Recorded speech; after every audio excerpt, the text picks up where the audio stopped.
Hey everybody, welcome back to Recall the Podcast. My name is Josh, and today we have a new one here. So we're gonna get to talk to someone brand new. His name is Andrew. Hey Andrew, how are you doing? Great to see you, Josh. Appreciate you having me on, man. We're doing good. It's a beautiful day. We're doing great, man. Very good. Why don't you go ahead and say who you are and what you do? Absolutely. So try to give everybody a brief summary here, but I'm Andrew. I'm 26 years old. I live in Melford, Delaware. For people that probably listen to this, probably similar to that. Also, I was talking to you initially. I got into acting initially before I got into anything music-wise or anything in entertainment. That was the first thing I tried to get into. And I moved out to L.A. when I actually dropped out of school, moved out to L.A. When I was 17, about to be 18. And was out there for a little over a year. Did some cool things, got into some Disney shows, was on a game show, a few other things. I want to talk about that. Even tried some script. I tried to get into script writing. I still love script writing. I still enjoy that. I'm just a big writer at heart than anything. And then I found a few guys out there that I was playing basketball with, and we just, my apartment complex I was living at the time. And he was a really, really good singer, and he was on The Voice, actually. He didn't win, but he got like top 10. He was really, pretty good. And he got me into this studio, ironically, out there called Fidelity Records. And they... ironically, that's where like the Wu-Tang Clan like first started their stuff. All right, there like, you out go. there, like a lot of their like records like early on were from there, and the engineer from there was the same guy. And so that's actually how I got into music, and I started making some songs with him, and whether it was singing, rap, I just was always just writing. I kind of very experimental in my music, I would say. Like it's not a certain sound, I would say, and I don't think it's really like anyone else. I try to be very. I feel like that's something that's lost art in this day and age. Everybody tries to sound like somebody else, and I feel like you got to try to be your own person, and I think that's something I try to stay true to. But that's through my journey. That's how I got into music. It was just really just someone kind of taking me on the wing, and I just kind of ran with it, and it propelled me to get back to here. And then I started being here. Like I told you, my grandpa got sick, had to start taking care of him, and had some family things going on that became the priority. It's just It's life. That's what you got to do. What you got to do, and I wouldn't change it for that. And so I kind of found my way to, I found people from connections in Philadelphia. I'm at Milk Boy Studio. It's a pretty big studio. And met an engineer up there. He's the head engineer now. Ironically, when I started with him 8 years ago, shout him out, Matt Tessino. He's awesome. If anybody needs something, he's an absolute beast. He's done a lot of Bruno Mars stuff and some other stuff. What? But yeah, he's top notch, man, my engineer. And ironically, when I first started, he was interning. And obviously, I didn't have the streams I had. I didn't really know anybody at this time, and so that was the only person I could book, at this high level studio was the intern. You know what I mean? So that's who I got. And ironically, it didn't matter to me. I was like, I'm just hyped to be here, So I just went to work with him, and we've been connected ever since. That's the only person that's really ever touched my stuff, to this day. It's just I've trusted him with that. We just have such a core relationship that we've built. So I've been blessed to kind of that. I did come home and meet him going to Philly and stuff, because that's kind of made my music where it is. I give him credit for a lot of things, because I'm a very good writer, but he took my stuff, and he's got a very good ear. He's got a very good ear. He's a very good guy, and I love him to death. And speaking of that, one more thing I'll say is I had a producer that I worked with for a long, long time. Sadly, he died and got shot and killed 2 years ago. He was living in Jamaica, and he got shot and killed out there. It's a very sad story, but he's, if I had to guess, man, probably 1,500 songs we've made together. Wow. If I had to guess the number of like how many beats we actually fully have made, just for him. So that killed me. And then it put me in like a little spiral for a few months when he was going, because obviously, like I said, I didn't get a beat from anybody else at that time. That we were just on that wavelength, where we really had a good, working relationship. We knew what we wanted, and it worked well. And just sucked. And then thankfully, the guy Matt that I was just talking about hooked me up with another guy that he's working with a studio named Owen Hatton, and I'm working with him now. He's been doing all my stuff now recently, so I've just been working with him. Thankfully, it's kind of been a nice transition, but it was a dark time, man. But that's really my journey in a sum, I would say. And then obviously, I'm a UPS driver too. So yeah, and I would and I tell everybody I make money in my music, and I would never in my life quit there, because that's like as anybody artist knows, there's always a certain shelf life to entertainment, no matter what you are, no matter how great you are. And you can always spend it quick too, regardless of how you look at it. And, the longevity of a career in the entertainment industry is just, it's not certain. There's no certitude to it. And that's why I always stay at UPS, regardless of what would happen, just because, you have a pension. Just for my family, I got Medicare. They have all these things that you can't necessarily get from music unless you're, you can get it and play smart and, get $5 million and, invest it and play smart and not mess with it and create a savings, correct, you can do that, but it's not gonna. You still don't have recurring income. You know what I mean? You're still sitting on it, and you can still make issues, make mistakes, make dumb purchases. We all live a life, you know, so things can happen. So for me, that's what I always try to, and for me, I think it humbles you too, you know, and I think that's the key for me with UPS. Like, there's days I'm working 14 hours out there, and I got to come home and do 5 songs and do you know what I mean? So, you know how it, I mean, but to me, that's what, if you love it, you do it. And, you know, and that's what creates, and it humbles me and into that journey of, I think, what got me to the point I'm at of that. And it creates you that work ethic too, like knowing that, you know, it's not enough. Let's move. We got to keep it going and stay thrive. And for me, that's what works for me. But that's my probably journey in a kind of a nutshell, the best I can give it. And the genre of music you work in is rap, right? Primarily, I would call myself a musician, because I believe it or not, I've got a few country songs coming out. Oh, believe it or not, okay, I got cool. Some. You know, I really dive into pretty much anything. I mean, I'm one that would dive into really anything. Honestly, I'm really open to. I'm always one to learn. I'm always one to try. You know, that's something I think we all should be. But I think that's what scares a lot of musicians too. I think a lot of people aren't willing to do that. You know, and it's the rejection. I think. Correct. It's the failure aspect. But to me, I think that's what makes music beautiful. Right. Personally, if you're able to, you know, get to a point where you feel confident enough to try to genre hop. You know, I mean, I don't think there's anything wrong with it if you want to feel like you can do it. You know, but every person's different. Every people are, you know, and obviously your reaction is going to be different, you know. So like that's the other part you got to get used to too, you know, is that some people are going to love it, some people are going to hate it. No matter what you do, I always bring it up on the podcast. You can be as nice a guy as you want. I can tell everybody all these great things. I can give everybody $20 million. Somebody's still going to hate me. Somebody's still going to tell me I'm a jerk. It don't matter, you know. It's just the way it is. I wish it that way. Wish it wasn't that way, but that's just the society and culture we've kind of created, you know. The fact is that I feel like I am doing something for the bands and musicians that I'm talking to. You know, even if it is a small bit of publicity to their next album or their next single, or just people getting to know them because they don't have enough members to go out to a show or something. I feel like it improves them in some way, shape, or form. You know what I mean? It builds their morale to continue to keep going and to keep trying. So, I mean, like, yeah, we're small potatoes over here, but everybody we've met, we know. Yep. Everyone that we talk with, it means something. Absolutely. And that, you know, it makes me want to continue doing what I do. And trust me, there have been a couple of times where it's like, maybe I just hang it up and call it a day. Mm-hmm. You know what I mean? Because I'm feeling down on myself or whatever. But at the end of the day, like, I still always reach out to somebody. I still always ask, would you like to come out and do the podcast with me? And it takes a lot to be able to do it, especially like we do this once a month, which isn't much, but the editing on the background can take upwards of 2 weeks, you know, and plus, you know, I have other things going on in my life as well. I'm not always in the studio, but, you know, it's one of those things that like I keep doing it. You know, I think it's what I'm supposed to do. I think it's the right thing to do, and I think I'm helping people. Absolutely, man. So that's where we sit here at Recall the Moment, Recall the Podcast. You know, it's 2 different names, but it's on the same channel too. Yeah, it's confusing. It keeps me occupied and it keeps me in order by having the names. Recall the Moment is the band. Recall the Podcast is a section of Recall the Moment. We keep it simple. I like it. Yeah, nothing so it's all on one channel. It's one Google Ads account. It's all one. Seamless. That's right. Yeah, so I do catch some heat on it. Why not just separate it? Because I don't want to, and it's my channel, and I get to do what I want. That is correct. And here we are. You are correct. That is absolutely right.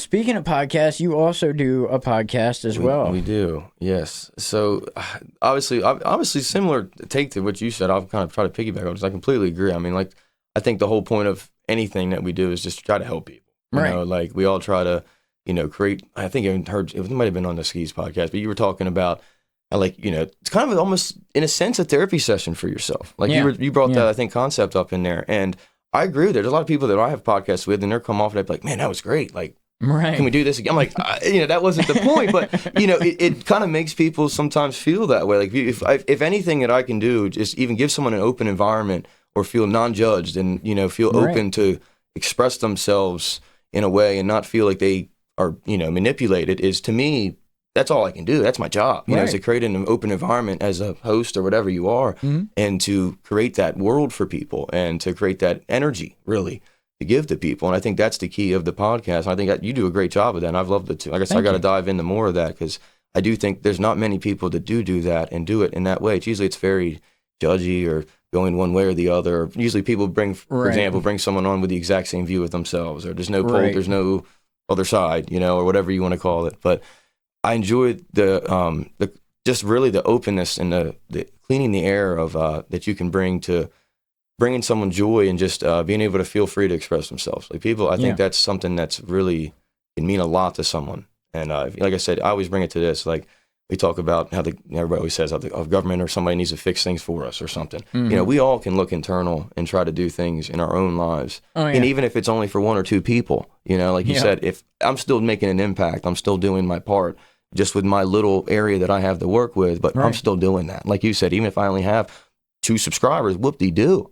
If I'm helping their life be better and giving them more of a positive outlook, then that makes me happy, Right, and I think we've lost that. And like you said, with everybody thinks they got to be bigger than this, or better, or whatever. We've learned to like categorize it, like, oh, he's not doing something if he don't have this amount of followers, or like, we've made a whole stigma of it, and it's not about that. It's about, like you said, having passion. It's about having support and supporting other people and in their passions. And I think that's the other part too, not wanting other people to fail, not judging other people for trying, and I think we all do that in our own ways, and we're all guilty of that. We need to be a lot better at that and be open to letting people, experiment, letting people have a science experiment. Let them run it, let them see if it works or not. Why not? You never know it's going to work if you don't try at all. And that's really, I think, the point of my podcast is similar to yours, I think, too, but is that, just bringing that element to it, that in a sense, a non-biased media, where you just, you're free to say, not feel judged. You're free to,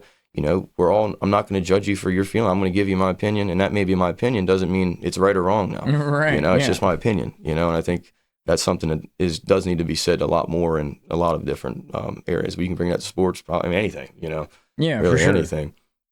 Yeah, there's been a couple of times where like I felt like nobody was really watching, and it kind of got me down a little bit. I'm not going to lie. Yeah. But then, like, you'll get a random text message or phone call from somebody and be like, hey, I checked that out, and, like, you're doing good. Keep going. Yeah, it's a little and things, like, man. Like, that. Okay, maybe I will keep going. Absolutely. And I have very little subscribers. We have about 270 right now, which bump those numbers, No, guys. that's all. That's nothing to be. That's awesome, dude. But they're all local people. There's They're all nothing wrong with that at all. people who already know me and stuff like that. And like I went into the grocery store and somebody knew me and I didn't know them. They're looking back at me at the grocery store. I'm in the line, and they keep staring at me, and then look forward, stare back, and look forward. Do I know you from somewhere? And I'm like, I have no idea. And they were like, I swear I know you. And my first instinct is, uh-oh. Yeah. Is this a good thing? Yeah, or? yeah. Which one? Where are we at here? Yeah, where are we going with this? and she was like, no, I'm pretty sure I know you. Are you on like the TV or something? I was like, I'm on YouTube. She's like, oh, that's where I know you from. You're in a band, right? And I'm like, there you go. I never expected that in any way, shape, or form. And it was really cool that somebody spotted me just with the 200 some subscribers that I have.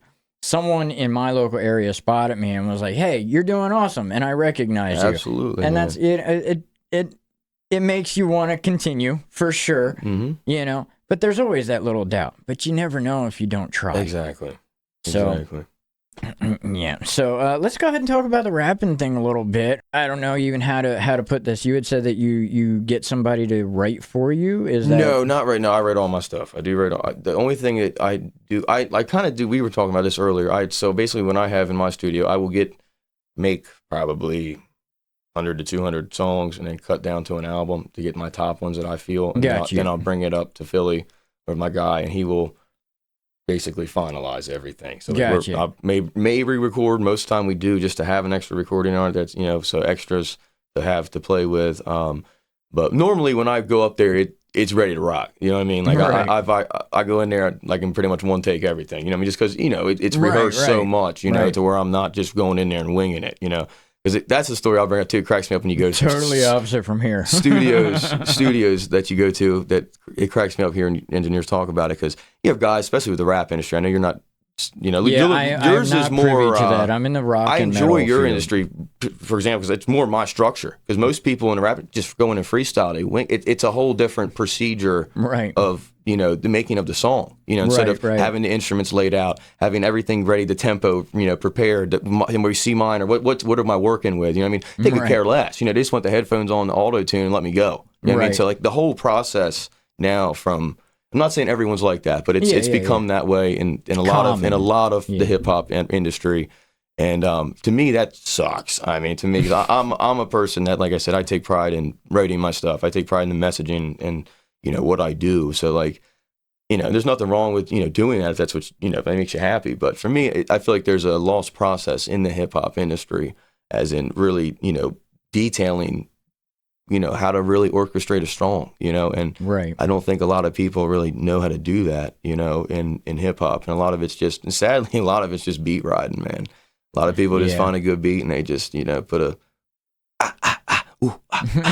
and just ride, you know, but it's true, you know, like people just find, and that sometimes that's what a listener wants. They just want to hear that nice beat come in and just, you know, just but for whatever reason, that's become a huge thing. And, it does suck, and I wanted to bring up this because you were talking about the AI stuff in that episode too, and that was obviously huge in just in my industry. It's a big deal for everybody now, especially right because people are just throwing these hooks on there and then rapping to it. You know what I mean? So like it's become this, you know, it's really taken away from the craft and the people that actually I think really commit time to the pen and commit time to, you know, really making them an actual album and an actual project. You know, like when I drive a project, I've done many of them. To me, it's a movie. You know, I look at it like you're supposed to see it. You know, it's not supposed to just be thrown together beats with cool choruses. You know what I mean? Like it's supposed to mean something. It's supposed to show a picture. Like if I make an album, I should be able to have a music video that's seamless the whole album. Right. It should be able to make a whole movie. That's what music's supposed to be. It's all tracklets, soundtrack. That's what people technically wrote music for. It was for movies a lot of times. You know, it's supposed to be a visual. You know, so. You kind of, in my opinion, I think that's really lost in the, especially in the, you know, the top 100 of the charts. You know, it's all just mainstream. You know, how do I get someone to relate to this? Pre-selected by and that's the higher ups. And I hate to say that, man, but that's just the truth. And I try to take pride in, you know, doing it a little differently. And I always appreciate the people that do it differently because there's not many of them, especially in that realm. That's why I appreciate your guys' side a lot more. Because there's a lot more authenticity and originality. I wouldn't say all of it, but at least you guys, for example, a lot of you guys are still, you know, you're coming up with the drum patterns. You know, you're not just dragging a beat off from YouTube and putting lyrics on it. You know what I mean? And most of the time. I wouldn't say it's everybody. I would say because there's a lot of rappers do that. A lot of MIDI. And it's becoming more and more common to like throw in a drum roll that's already been pre-created on a MIDI pattern. Okay, and that makes sense. Write a guitar over top of it, and then have like, you know, there's quite a lot of them that like for the majority of the song, a drummer is not involved. Okay. And then the guitar parts are made, and then the drummer comes in, makes his part, and then we turn them into MIDI anyway. I see. So, okay, fair enough. That's a good point. It's everywhere. I mean, it really is. Auto-tune is in metalcore just as much as it is in pop music now. Yeah, how about that? Yeah, so you'd be rather surprised. That sucks. That sucks to hear, actually, because I thought you would have more originality than that, especially with the instrument vibe, you know, that you have more going on in the collective, you know, than just one sole person. There are quite a few that are still attempting to do it that way. Yeah. But popular demand. No, I understand. It's one of those things that like everybody wants to sound like their best self. Yeah. And when you show them what they sound like, and I mean no disrespect to anybody on YouTube, okay? Let's just go through that first before I say this next thing. Everybody in their head thinks they're good. Oh yeah, absolutely. You're like you said, we're all biased. Absolutely. Reality is not everybody sounds so good. Correct. So when you record them and they don't sound as good as they think they do, they want you to fix it. Yes. And that's kind of where engineers come in. Correct. Nowadays is our job is not to record you. Our job is to make you sound good. That's so true. Very true. Completely agree. So yeah, you'd be really surprised how much auto-tune, how much we spend on Melodyne, how much we spend on MIDI drum packs. That does shock me. That does shock me. Yeah, like that does shock me.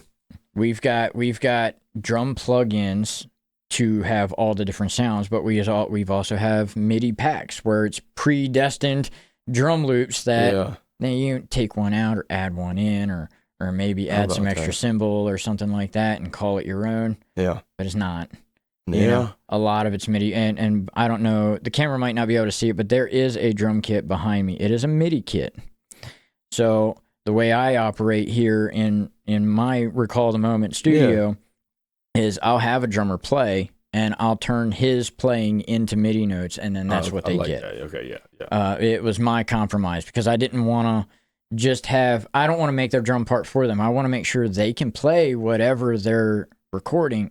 So when they go on stage, that's where it worries me too. Yeah, exactly, correct. How do you redo it? Yeah, exactly. That's the question. So, and there's been times where like I've seen other producers like record these ridiculous drum tracks, and their drummer was not a part of it, and then they go on stage and the drummer's just like looking at it like. Yeah. It's physically impossible, and I'd need 4 legs. No, I was exactly where my head went when you were saying that. I was like, how does that translate into the live performance? Yeah, that's exactly where my head went. But that's interesting. Like you can take a computer if you want to, and there are bands out there that do take their laptops with them, and the drums, there is a drummer on stage, but the drums are being played through MIDI, through the computer, and there's triggers on their drums and stuff like that too. So, I mean, like everybody's got their own way to do it. Yeah. You know, so if there's something that a drummer can't physically do, they can have their laptop on stage with them into a PA and do that as well. And it's pretty common now for most bands in Delaware and pretty much all the country to use a laptop anyway. Bring it with you anyway because you got your click track in the back of your head. True. You know, so everyone's perfectly timed. You know, if you screw something up, it doesn't matter because there's MIDI. Yeah, it's a whole different dynamic, man. It is a whole different dynamic. There are some bands out there right now, and I applaud them. Yeah, you ain't kidding. 1,000%. Me too, brother. Getting up on stage and just playing the way that it was intended to be played. I agree, man. But it's few and far between now. Absolutely, man. Absolutely. Yeah, that does hurt me because I knew it was going away in my genre for sure. But yeah, I wasn't, because obviously, you know, I mean, how many songs you hear now that are auto-tuned out? I mean, just piercing auto-tune. Well, the thing is, like, because we're still using some element of actual instruments, it's harder to tell. Yeah. So the regular consumer is not sitting back being like, oh, those are electronic drums. Yeah. But 95% of all music is electronic drums. Yeah, it's sad, man. It is sad. I think personally, I think because I miss the nostalgicness of it because, like you said, it's eventually it's just going to keep going everything, like you said. Eventually it's going to be our voices are going, or I think so. And that's what scares me is when you take out honestly the artistry of it. Really, just being an artist. I mean, you know, it's slowly kind of fading away. Of you're losing all the aspects that it took to become an artist slowly and slowly and slowly. Right. Do you know the band Gorillaz? Yeah. Okay. They're older, right? I mean, they've been out. Yeah, yes. But nobody's seen their faces. They always did like screens and their shows and stuff like that instead of having like people on stage and stuff. And I've been, quoted a couple of times as how long is it going to take until every band is the Gorillaz? Yeah, it's a good point. Nobody sees them. Nobody knows them. That's a good point, man. It's all just screens. We've seen Taylor Swift selling tickets to movie theaters instead of shows. Yeah, that's very true. How long? I mean, we're already got the computers on the stage. Yeah. AI has made the invention of being able to write a song within 10 minutes flat and it sound okay. Yeah. It maybe not the best. Mm-hmm. Is it enough for anybody to notice? Not really, because right now we got a top 10 band. I cannot remember what their name is, but they're kind of like a folk art band. Okay. With a little bit of like hillbilly rock or whatever like that. Completely AI. They made the top 10 charts. How about that? That's crazy. Nobody knows who it is. How about that? All the songs were written on Suno. That is interesting. How long? Well, how long we got until that's I agree, the man. standard? I completely agree because that goes back. You can go back to what's with the marshmallow. He had with the hat, Right. I mean, there's so many of them I think that are like that, but I completely agree with it. And to be fair, what goes back. I don't really say my name, but it goes back to the incognito with a question mark. Yeah. That's kind of what I always basically try to say. Let the music do the talking. Like as in, I didn't want to be the the face. Right. So like that was kind of, I took that stance, just didn't really like put a mask on per se, if that makes sense. Right, but like right. I tried to be pretty to myself in a lot of areas throughout my life. So I was trying to, play that image of kind of in a sense doing that, just not with a mask, if that made sense. So like I feel like I even went that route without even really knowing it in a sense, but I did at the same time. I just made that name to really make people question things. That's my only approach when I bring up incognito is when I write lyrics and stuff, I want you to hear this and be like, I want you to be like, oh man, damn, I mean, that made sense. Let me think about that. You know what I mean? Like it's supposed to make you think. If it's not thought provoking, I didn't do my job, in my opinion. Like if it doesn't make you think after you listen to my record, like what did you say there? That makes sense. Like to me, I didn't engage you. I didn't do my job. Obviously, you can't sell it to everybody. Every person has a different taste. That's why I always say you can make the most craziest song in the world. Somebody's gonna like it. You know what I mean? It could be the worst. You could just say poop, poop, poop, poop, poop.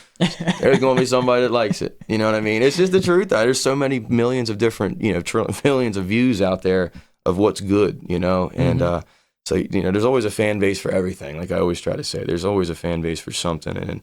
And I think that's what the scary part is with the AI stuff, man, because a lot of people just don't care anymore if it's AI or not. No, they don't. And that's the problem. And in the previous podcast with Michael Skis, I can't remember which one of us said it, so it could have been him, could have been me. I don't remember.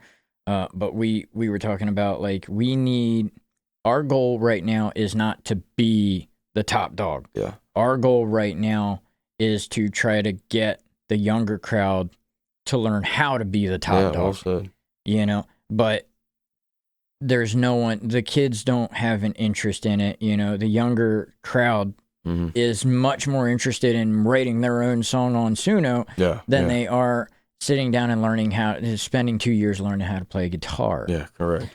So like it goes into, we need someone to pass that torch to. Mm-hmm. And there is no one to pass it to right now. Yeah. How do we overcome that? And no one's given a fair enough answer to be able to. Yeah, and I don't even know if there was someone to pass it to, if it would even work per se.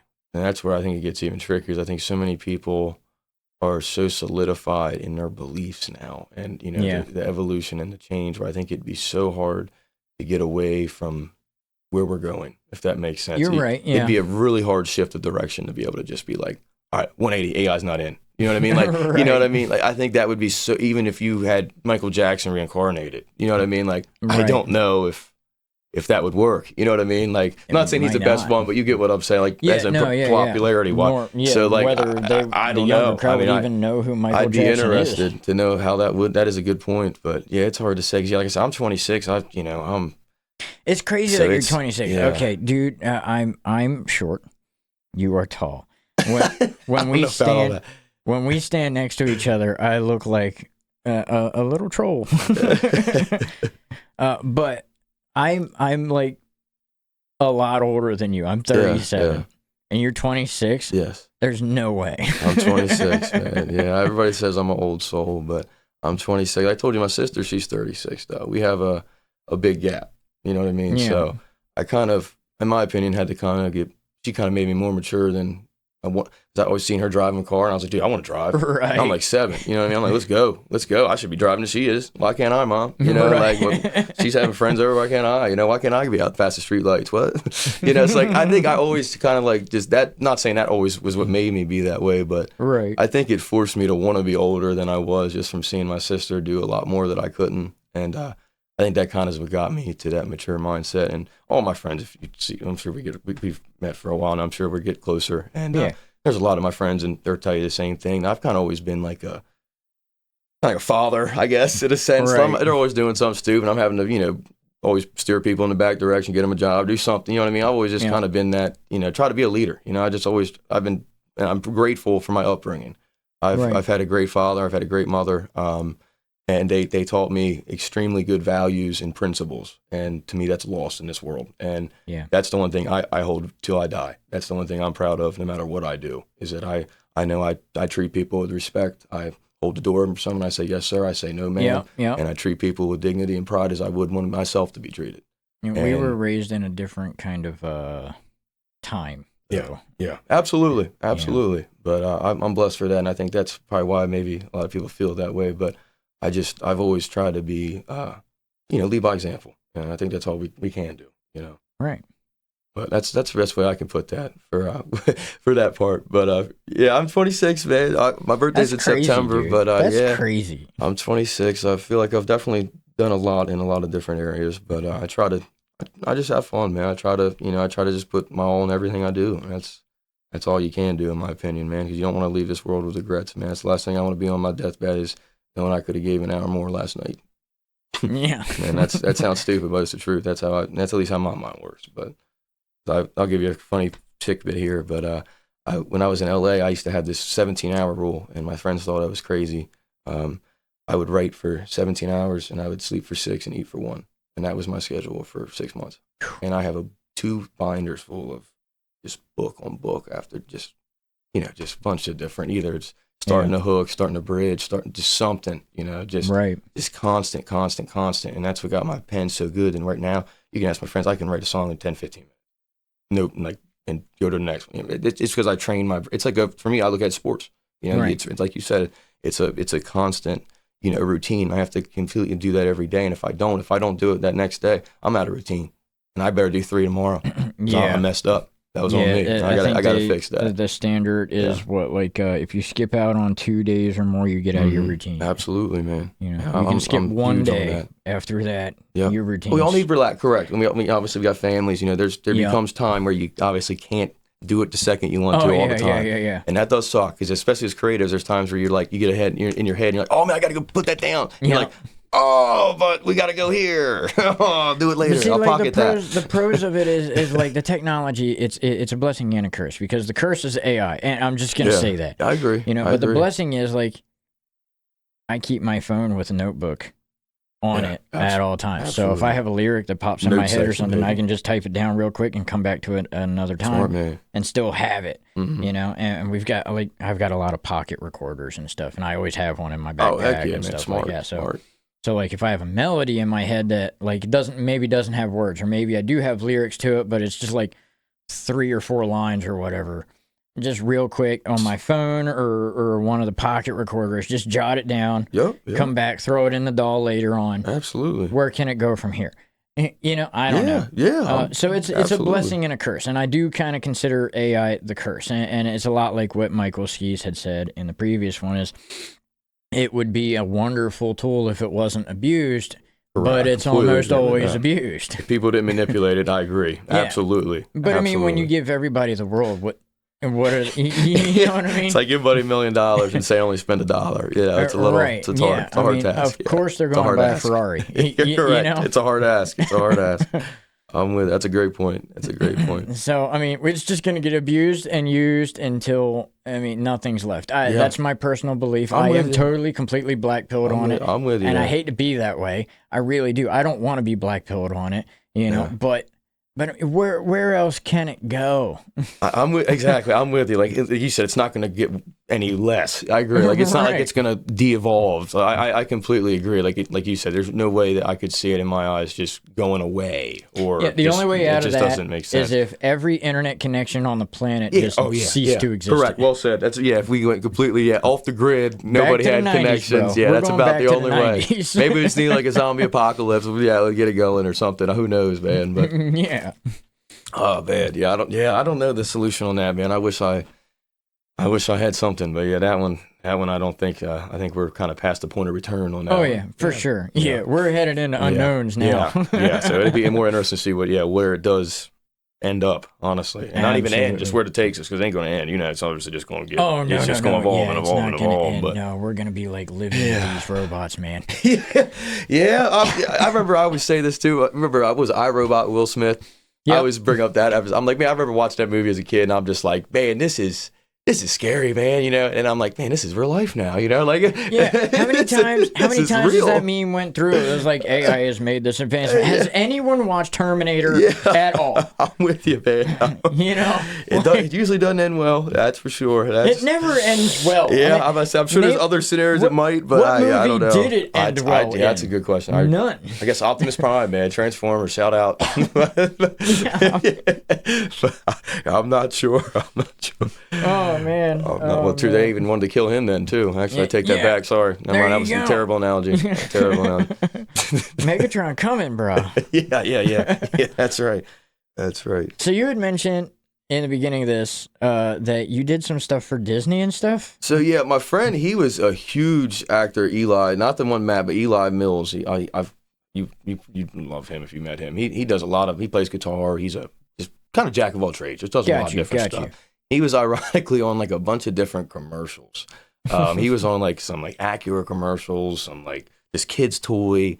That was a bunch of them he was on. Like, he just was getting gig after gig out there. So he kind of got me connected into that realm. Like I didn't know anybody going out. I went to the New York Film Academy is where I went out there starting. And that's when I ended up getting out of there because he was getting me all these gigs. Because, I was like kind of like, all right, well, I don't even need schooling. Let's send it, Obviously, things happened and it didn't really work as well as I thought. So I had to go home and, deal with my, family issues. But he got me in the door, and we initially first got a gig that was on a Disney show. It was called, I think, Play with Caution was the name of it. I don't even think it's still. It was when Disney was, remember Disney XD? Yeah. It was when they were first kind of launching Disney XD. Like, it was like run along the first kind of like things they were doing. And it was ironically a game show where you were playing video games and you have like distractions.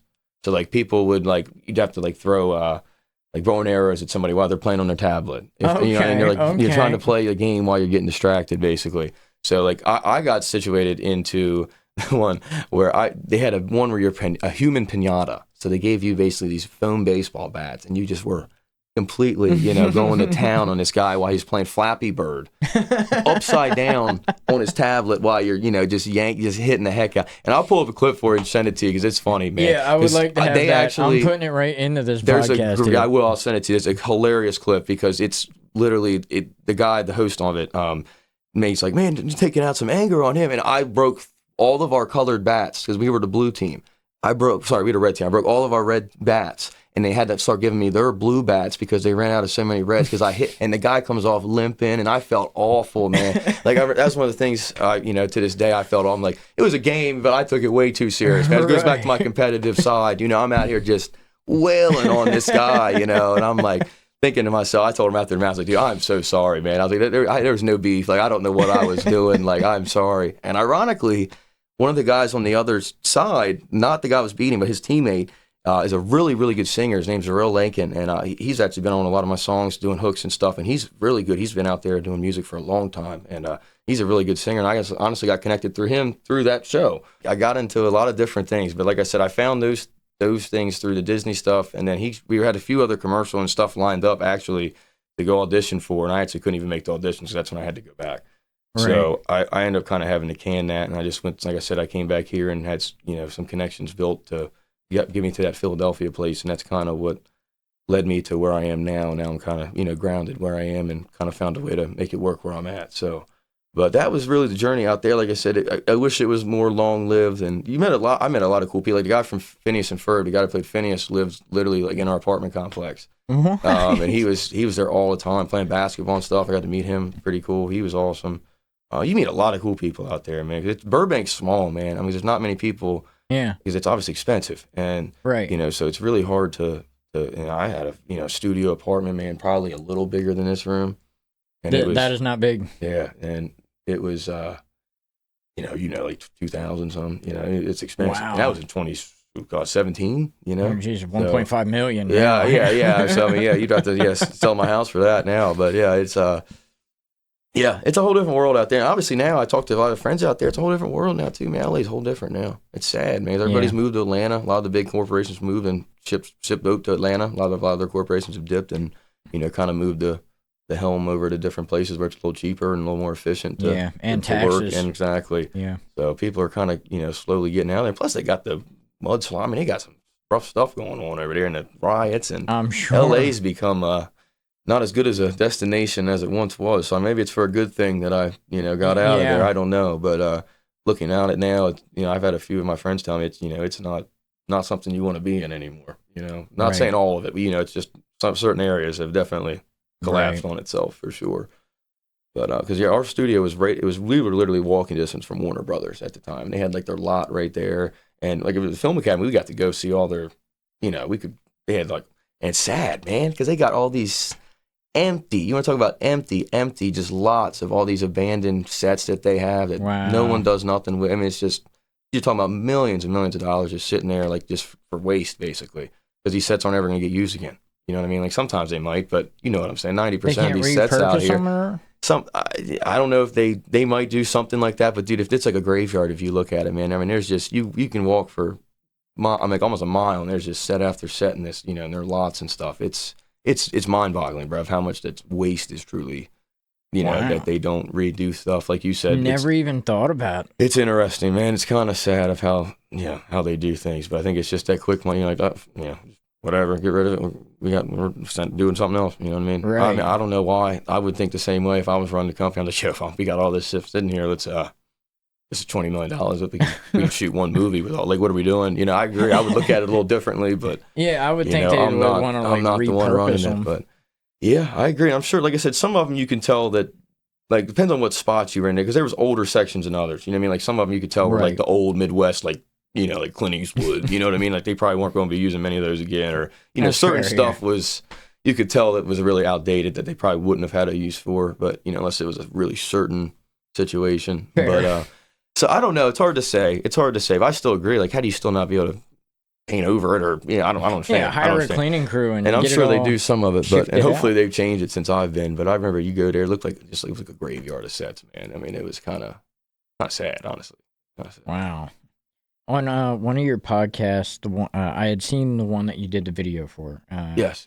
I had, of course, you're editing for me. Yeah, shout out, absolutely. You had mentioned something that I had not heard before. Okay. And that is everybody love everybody. Yes. And you had said it with like so confident that what is the story behind that? All right, I'm glad you. Well, I can't take credit for that. That's actually from a Will Ferrell movie.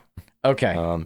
But he says everybody love everybody. Everybody love everybody. He's like trying to get people to calm down. He's like, everybody just love everybody. Okay. All right. But it's like in a insane situation. He's just trying to calm it, and make peace in the room, and just screaming at everybody. And I, for whatever reason, took to that. And my friends, they get mad at me as hell, but I'll do that in every situation. If somebody's having an argument or something, I'll do that. Everybody love everybody, guys. What are we doing here? And everybody's like, shut up, Andrew. Like, God, man. Like, and yeah, so for me, it's just one of them things that I always try to use as just a kind of a peacemaker. Is for at least for my group and my family, I've always used that as gets everybody to kind of like, all right, I don't want Andrew to go on his rant, so I'll just shut up. You know what I mean? So, I don't need to be told about how I need to lead better, and so I'm just gonna go ahead and eat this one. So sometimes it works. It kind of works. Man, okay. But I'm glad you asked that. That is deep to me, though. That means a lot to me. I hadn't heard it before. Yeah. I guess I missed that movie. I believe it was Semi-Pro. The basketball movie he did with Woody Harrelson. I did not watch that. I believe that's the movie, though. I hope I'm not butchering. I believe it was Semi-Pro. I have to go back and check it out then. It's funny, man. You had said it with like so confidently. I was like, yeah. Is that like a catchphrase or? Yeah, good old Will Ferrell. Yeah, I can't take credit for that one. That one wasn't me. But good saying though. We have about 5-10 more minutes, and there was one more thing I wanted to talk to you about. Is like you're in the rap game. I am not. Yeah. I usually do like the metal and rock stuff, and around here is kind of rough now for the local scene. And so I figured I wanted to get your thoughts on like, is there a local rap scene? Yeah. And how is it going if there is? Yeah, it's there, but the problem is with our scene too. I'm sure you might be able to relate to this. It's very hard to find people that actually consistently do it. Yeah. And do it not trying to say, but at a good level. You know what I mean? And actually committed to their craft and not just putting something out there to make money. Right. And I think that's the hard part to find. I got a few people. Like just a buddy of mine, Pat, that makes music. He's more of an old school rapper. He makes a kind of like 2000s, bang boot bop kind of, Yeah, I like that kind of stuff. A lot of good, lyrics in it. It's really meaningful and deep. So Pat's one. I've got a buddy of mine. He lives in Vegas. He's from Felton actually. He lived there forever. Went to Lake. He's just turned 30 actually, and his name's Leslie. He goes by L13. Okay. But he's got his own sound. Does pretty well. Those are the two that I would give you that standouts. And we got some other guys, but there's really nobody that's. And one of my buddy Cam's, he works at UPS. He dabbles into it. I got a few, but nobody. It's so difficult now for me to find someone that I can actually make music with in my genre. If I'm being honest with you, fair enough. Because there's a lot of people that are consistent enough to, number one, send you something in a quick enough time span. Right. And number two, not send you something that's all over the place. And it doesn't, a lot of people like, there's it's hard for me to find a feature that actually can make sense of what I'm saying and make sense of my messaging and not just go off on a whole different tangent to where it doesn't even seem like the same song.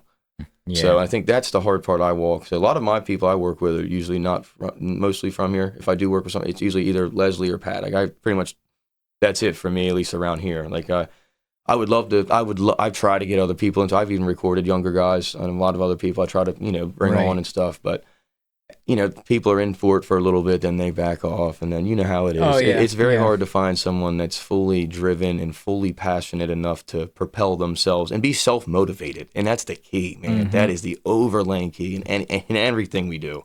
Especially when you've got like family behind it and a job and stuff like that. There's a lot of them that'll, weekend warrior. Yes. And come out on a Saturday and do something, but then, and there's been a couple of tracks that I've recorded I'm really proud of recording for somebody. They'll never get released. Yeah, correct.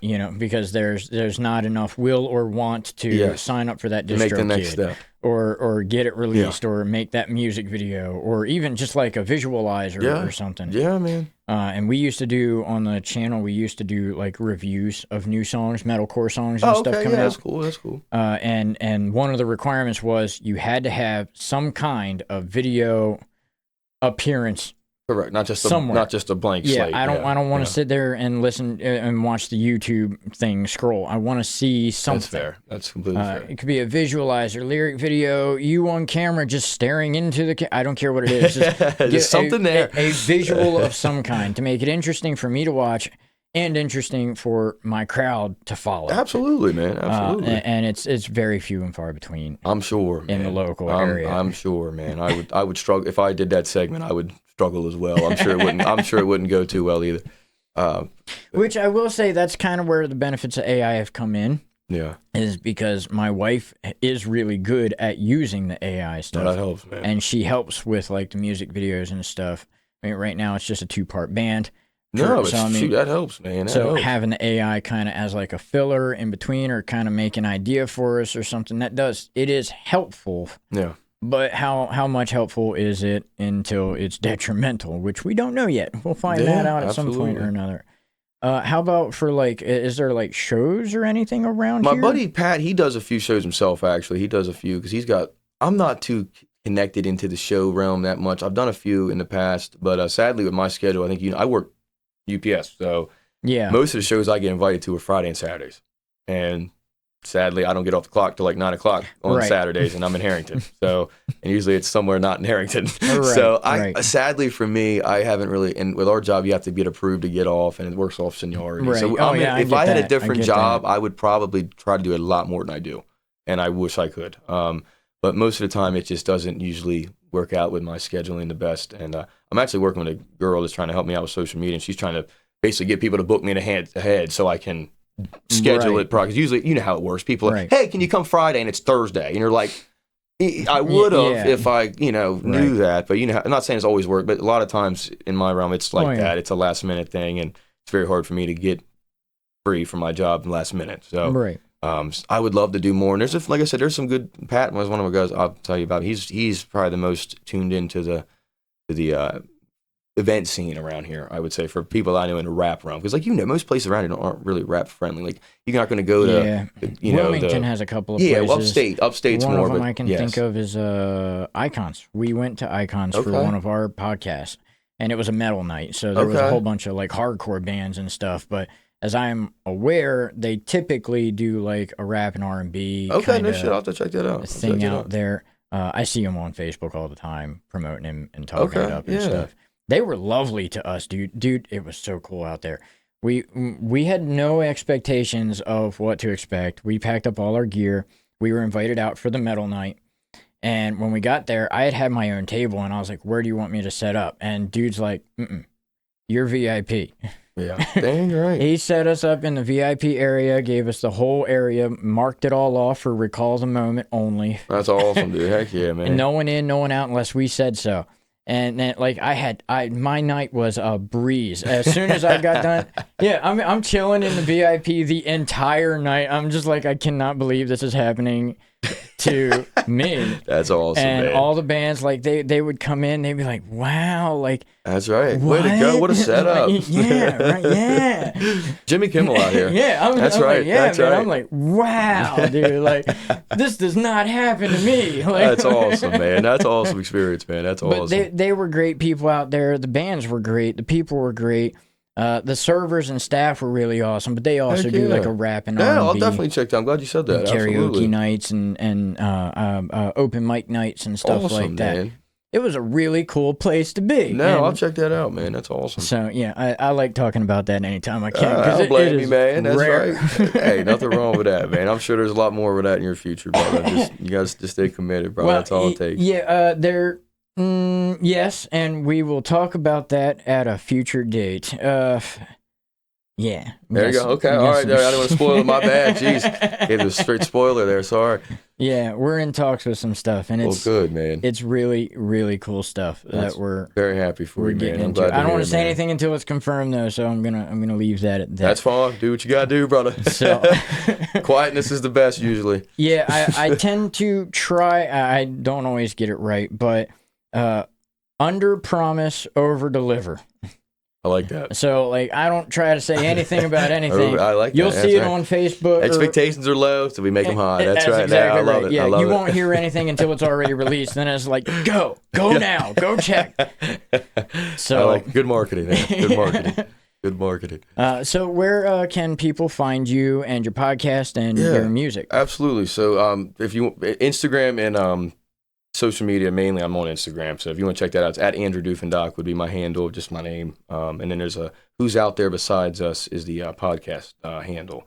And other than that, I got a YouTube out there. It's incognito. I have another guy, Dom Filari, is if you want to see my YouTube videos, he's one that shot all of them. So they're all on his channel, technically. My YouTube videos aren't on my channel. They're on a guy who shot him's channel. So that gets a little confusing sometimes. But so I try to redirect that link. But other than that, dude, like I said, in the Apple, Spotify, anywhere you find podcasts, and thankfully to him, since we're about to start uploading on the YouTube for the podcast. So I guess that'll be another link as well. But other than that, it's mainly just the Instagram is where I really push most of my stuff. Right.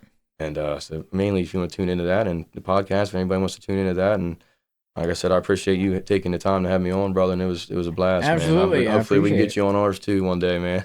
Yeah, I'm down. And we also your podcast has mentioned a couple of things about like spirituality and stuff like that. I know I'm dragging it on now. Yeah. But I do editing, and I'm technically considered an EVP specialist for a local paranormal group around here. Oh my, I'm huge at that. Is tough, bro. I wish you would have said that. That is tough. I did not know that. So yeah, when I was watching the one video that you had sent me and I was doing the edits and stuff, I was like, I might actually know quite a few people that would have an interest in discussing things with you. Yeah. Super. one Definitely way, let me shape, know, or form. man. I would. That's very interesting. No, They go out and do all the cool as heck. investigating, and then I get all the video feeds, and my job is to go over everything and listen out for. No, that's neat, man. And, I would be super interested to even just paranormal. watch that. That's interesting, man. That's super cool, man.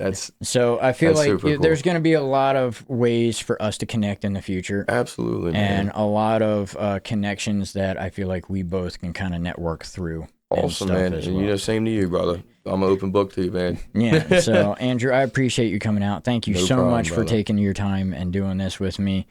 And as for Recall the Moment, we do this podcast once a month, and we release a music video every now and then. We just released a music video for, I believe it was Say You Won't Forget.